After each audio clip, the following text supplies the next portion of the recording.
Greetings and salutations, everyone. I am, as always, Darth Devious, bringing you another video review. This time from NECA, who I am really starting to fall in love with. This is the 25th anniversary, it says right there, RoboCop with the new spring-loaded holster. So I know I did a RoboCop already. Almost, almost a year ago now, wasn't it? Yeah. But, I wanted this. I also want to get a hold of the battle damage version. I just can't find it in the store right now. So, I'll probably end up getting that online. But yeah, this is probably going to be real quick, because there's not really many differences between this one and the one I reviewed before. I also wasn't too happy with my original review because of the camera I had at the time. So this is a good chance to get a better look at, you know, the original version of NECA's RoboCop and this. Okay? The back is not as, doesn't have as much on it as the old version. It just has, like, this is RoboCop's back.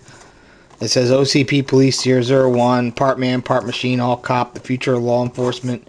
Nice 25th anniversary logo, OCP logo, and it shows you the instructions for how to use this, which we will be paying attention to, because you are not to squeeze it together, you are to just push the front part of his thigh together. Alright, so let me get this out of here. We'll take a quick look at him, compare him to the other one as I fumble and drop him, but that's okay. And that'll be it. I'll be back in a few minutes. Okay, here we have the 25th anniversary version of RoboCop out of the package. And we'll give a quick 360 because he looks awesome. He really does. Like I said, he's got the spring-loaded holster. We'll get to that in a minute. I will say one thing. Again, we get the data spike. I know we got it with the original version and the battle damage version and the glow-in-the-dark version.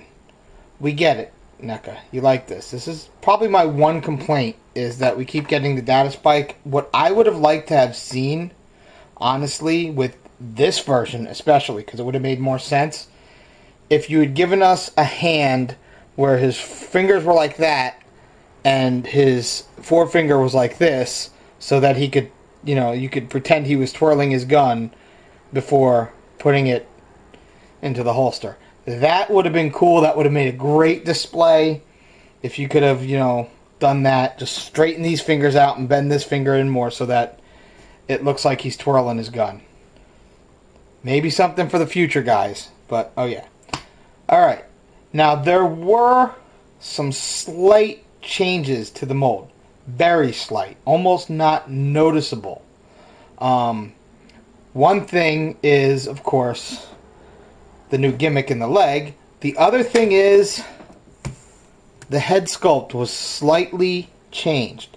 This is their first NECA version, and they if you can see, this one is just a shade shorter. And what it is on this one, if you look up at his head, his nose slightly sticks down from the helmet. I know it's hard to see on my camera, but trust me, that's what happens. His nose slightly sticks below the helmet.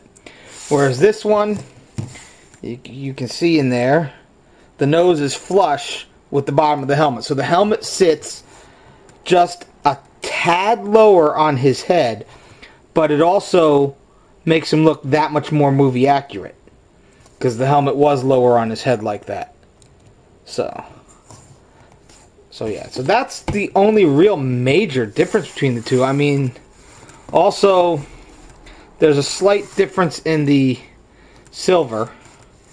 Not much. But I just think it still has this pearlescent paint job to it, where as you turn it in the light, it changes colors. You get like some purples and blues, reds as you turn it. That is awesome, especially in the chest and the back and the head. That's where that really pays off. The legs, not so much, but that's okay. So yeah, again, NECA just keeps improving, and this though it's basically the same mold, has just enough improvements to it to make this one just, you know, a little outdated, but it's still awesome. So don't get me wrong. If you want RoboCop, a really accurate version of RoboCop, you gotta stay with NECA.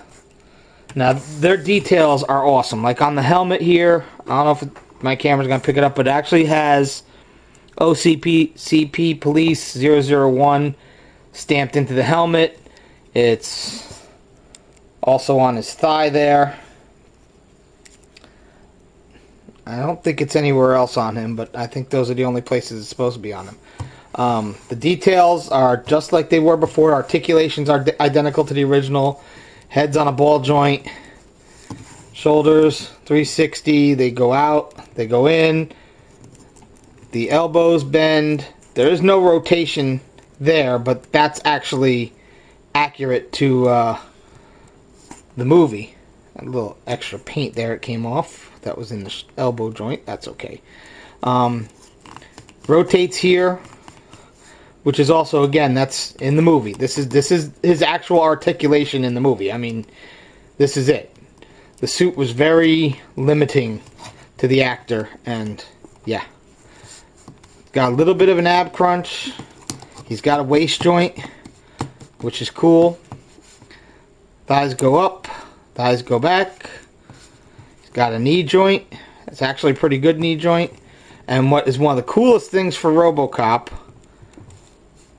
the ankles move and there's actual pistons that work. So that's kind of cool. So yeah, you can get him into some really cool, natural looking poses, but you guys are all here for the gimmick. So here it is. There's a button here on the back of his thigh. It's pretty much the only other major difference with this one. There's no button. This is a solid thigh. This thigh is not. Also of note, his thighs look to be just a little tiny bit thicker, as these ones look more in proportion. And they made small tweaks to the mold, very small tweaks, and I think they work. Now to deploy, you simply push the button up, and you see, there it is. There's his gun inside, his Auto 9. You gotta kind of get it out of there because I got fat fingers. But here's his Auto 9. And just like with the other one, he can hold it really nicely and get his finger in the trigger. Dead or alive, you're coming with me. Alright, and if you want to close it, what you do is you just push on the front one, and the back one automatically snaps into place. Like that. See? Button up to open, push on the front panel to close. Very simple. Very simple. But if you see what I mean, if this had been open and he had been molded with a hand that made it look like he was twirling his gun, how cool would that have been to display him like that? Instead, we get him doing this like he's getting ready to put his gun in or pull his gun out. It's still cool. This is really, really awesome. It's a great upgrade to what was already a fantastic version of RoboCop. I mean, it blew the McFarlane version away. I never thought the McFarlane version was ever in proportion with itself. It just never felt right and never stood right to me. This version is even better than the first version NECA put out. I mean, I'm not going to get rid of my first version. It's just too awesome of a figure. And I'm a huge RoboCop fan. So yeah, I really want to get the battle damage version. And I will not get the glow-in-the-dark version. That's not going to happen. I would like to see a more bluish-tinged RoboCop 2 version. That would be cool. I know they're not going to get Peter Weller's blessing to do the face. That would be nice to have an unhelmeted battle damage version. It's never going to happen, but we can wish. So yeah, that's it for RoboCop. I'm going to end this one here. And you all be good. I'm going to send him after you. And better men than you have tried to stop him and failed. Do not mess with RoboCop.